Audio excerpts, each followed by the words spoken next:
செய்தியை பார்த்து வருகிறோம்.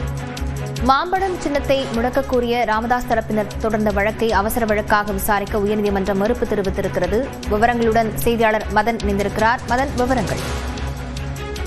பாமக கட்சியில் தற்போது அந்த கட்சியின் நிறுவனர் ராமதாஸுக்கும் அவருடைய மகன் அன்புமணி ராமதாஸுக்கும் இடையே பிரச்சனை ஏற்பட்டு வருகிறது.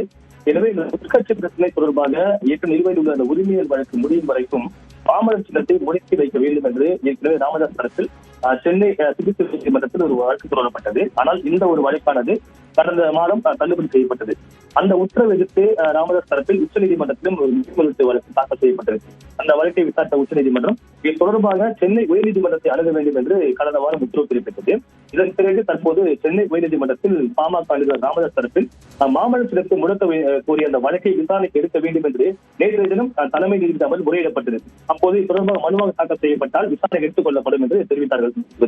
இந்த நிலையில்தான் இன்று காலை மீண்டும் இதே அமர்வில் ராமதாஸ் தரப்பில் மீண்டும் ஒரு முறையீடு செய்யப்பட்டது. அதாவது தங்கள் வழக்கை இன்று பிற்பகல் அவசர வழக்காக விசாரிக்க வேண்டும் என்று ஒரு கோரிக்கை வைக்கப்பட்டது. ஆனால் ஏற்க மறுத்த நீதிபதிகள் இந்த வழக்கானது மனுவானது எண்ணிடப்படாமல் விசாரணைக்கு எடுத்துக் கொள்ளப்பட மாட்டாது, எண்ணிடப்பட்டால் விசாரணைக்கு எடுத்துக் கொள்ளப்படும் என்று தற்போது திட்டவட்டமாக தெரிவித்திருக்கிறார்கள்.